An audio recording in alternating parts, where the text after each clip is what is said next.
Hi friends, welcome back to Moni spicy kitchen. இன்றைக்கி நம்ம என்ன ரெசிபி பார்க்க போகிறோன்னா, கல்யாண வீடுகளில் பண்ணக்கூடிய பர்ஃபெக்டான ரசம் எப்படி வீட்டில் ரொம்ப சிம்பிளாக ரொம்பவே சூப்பராக நம்ம பண்ணலான்னு தான் பார்க்க போகிறோம். இது செய்ய சின்ன சின்ன டிப்ஸு மட்டும் நம்ம யூஸ் பண்ணிட்டோம் அப்படின்னா நம்மளுக்கும் பர்ஃபெக்டாக வீட்டில் பண்ண முடியும். ரொம்ப சூப்பராக இருக்கும்.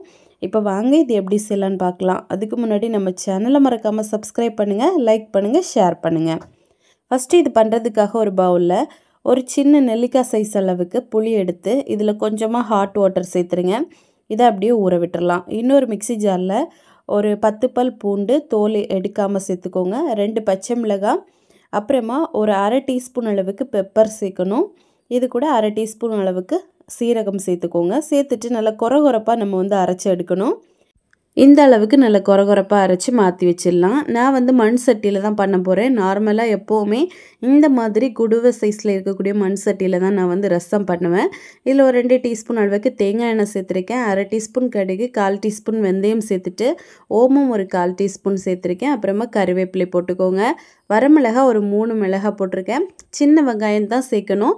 இது ஒரு 5லேருந்து 6 வெங்காயம் இந்த மாதிரி கட் பண்ணி போட்டு நல்லா மிக்ஸ் பண்ணிடலாம். இப்போ இந்த எண்ணெயிலே பார்த்திங்கன்னா இந்த வெங்காயம் அப்புறமா வரமிளகாய் எல்லாம் கொஞ்சம் நல்லா வதங்கணும். அது வரைக்கும் இந்த மாதிரி நல்லா மிக்ஸ் பண்ணி கொடுங்க. ஓரளவுக்கு நல்லா வதங்கி வந்ததுக்கப்புறமா நம்ம அரைச்சி வச்சுருந்தோம்ல, அதை அப்படியே இதுக்குள்ளே போட்டுடலாம். இது கூடவே ஒரு டீஸ்பூன் அளவுக்கு இஞ்சி பூண்டு விழுதும் போட்டு நல்லா மிக்ஸ் பண்ணிடுங்க. இப்போது நம்ம அரைச்ச அந்த பேஸ்ட்டோட பச்சை வாசனை, இஞ்சி பேஸ்ட்டு சேர்த்துருக்கோம், அதோட பச்சை வாசனை எல்லாம் போகிற வரைக்கும் எண்ணெயில் கொஞ்சம் நம்ம நல்லா வதக்கி எடுத்துக்கலாம். இது செய்கிறது ரொம்ப ஈஸி. ஆனால் நான் பண்ணுற மாதிரியே பண்ணுங்கள், அப்போ தான் ரொம்ப சூப்பராக வரும். இப்போ இதில் ஒரு பழுத்த தக்காளியும் சேர்த்து நல்லா மிக்ஸ் பண்ணிடலாம். மிக்ஸ் பண்ணிவிட்டு இது எல்லாம் கொஞ்சம் குழைவாக வெந்து வரணும். அது வரைக்கும் லோ மீடியம் ஃப்ளேமில் வச்சு கொஞ்சம் கிளறி கொடுத்துட்டே இருங்க. ரொம்ப போட்டு ஹை ஃப்ளேமில் வச்சுட்டோன்னா பேர்ன் ஆகக்கூட வாய்ப்பு இருக்குது, அடி பிடிக்கிறதுக்கு. இப்போ இது எல்லாம் கொஞ்சம் வெந்து வந்ததுக்கப்புறமா 1/4 டீஸ்பூன் மிளகாய்த்தூள், 1/4 டீஸ்பூன் மஞ்சள் தூள், அரை டீஸ்பூன் அளவுக்கு சீரகப்பொடி, அரை டீஸ்பூன் அளவுக்கு தனியா பொடி.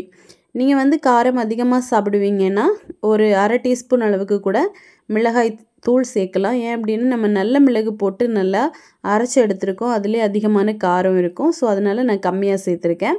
இப்போ அரை டீஸ்பூன் அளவுக்கு உப்பும் சேர்த்து நல்லா மிக்ஸ் பண்ணிடுங்க. ஓரளவுக்கு நல்லா குழைவாக வெந்து வரட்டும்.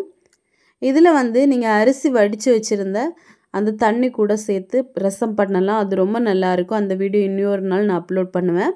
இப்போ இதில் முக்கியமான ஒரு பொருள் அப்படின்னா கொத்தமல்லியோட தண்டு, அதையும் போட்டு நல்லா நம்ம வதக்கி எடுக்கணும். அப்போ தான் இதோட ஃப்ளேவர் ரொம்ப நல்லாயிருக்கும். இந்த ஒரு டிப்ஸை நீங்கள் பண்ணீங்க அப்படின்னா உங்களோட ரசம் நல்ல மணமாக நல்லா டேஸ்ட்டாக இருக்கும். ட்ரை பண்ணுங்கள். இப்போ பார்த்திங்கன்னா எல்லாமே நல்லா குழைவாக வெந்து வந்துருச்சு. இப்போது நம்ம ஆல்ரெடி புளி கரைச்சி வச்சுருந்தோம்ல, அந்த தண்ணியை இதுக்குள்ளே அப்படியே சேர்த்துருங்க. சேர்த்துட்டு இது கூட எக்ஸ்ட்ராவாக நம்ம 2 கப்பு தண்ணி சேர்க்கணும். நீங்கள் ஹாட் வாட்டரும் சேர்க்கலாம், இல்லை நார்மல் வாட்டர் கூட சேர்க்கலாம். ஆனால் 2 கப் அளவு தண்ணி எக்ஸ்ட்ராவாக சேர்த்துக்கோங்க. மொத்தமாக 3 கப்பு தண்ணி ஊற்றுற மாதிரி இருக்கும். இப்போ ஊற்றிட்டு நல்லா மிக்ஸ் பண்ணிவிட்டு தேவைப்பட்டால் நீங்கள் உப்பு எக்ஸ்ட்ராவாக பார்த்து செக் பண்ணிவிட்டு போட்டுக்கலாம். போட்டு இப்போ நம்ம இதை கொஞ்சம் சூடாக விடணும். ஓரளவுக்கு நல்லா நுர கட்டி வரட்டும். இப்போ பார்த்திங்கன்னா லேசாக நுர வர ஆரம்பிச்சிருச்சு. இப்போ ஒரு கை நிறைய கொத்தமல்லி தழை எடுத்து அப்படியே போட்டுருங்க. போட்டுட்டு நல்லா மிக்ஸ் பண்ணிடுங்க. இனிமேல் ரசம் கொதிக்கவே கூடாது. ரசம் கொஞ்சம் நல்லா நுர கட்டி வரணும். அதுதான் ஒரு பர்ஃபெக்டான பக்குவம். லோ மீடியம் ஃப்ளேம்லேயே வைங்க. கொதிக்க விட்டுட்டிங்க அப்படின்னா அதோட டேஸ்ட் ரொம்ப நல்லா இருக்காது. இப்போ கொஞ்சம் நுர வர ஆரம்பிச்சிருச்சு. இது மண் சட்டி அப்படிங்கிறனால நம்ம கொதிக்க விட்டுட்டோம் அப்படின்னா நல்லா கொதிச்சுட்டே இருக்கும். இந்த ஸ்டேஜ்லேயே நம்ம ஆஃப் பண்ணிடணும். ஆஃப் பண்ணும்போதும் இதில் இருக்கக்கூடிய சூட்டில் கொஞ்சம் அது கொதிக்கும். ஸோ இந்த டைமில் நம்ம ஆஃப் பண்ணிடலாம். நீங்கள் நார்மல் கடாயில் பண்ணுறீங்க அப்படின்னா லேசாக ஒரு கொதி மட்டும் வந்ததுக்கப்புறமா ஸ்டவ் ஆஃப் பண்ணிடுங்க.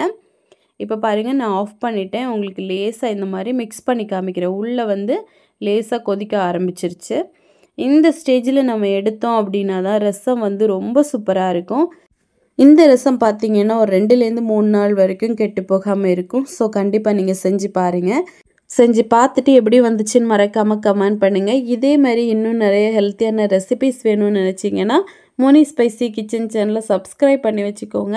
லைக் பண்ணுங்கள், ஷேர் பண்ணுங்கள். நெக்ஸ்ட் இன்னொரு வீடியோவில் உங்களை சந்திக்கும் வரை டேக் கேர், பாய்.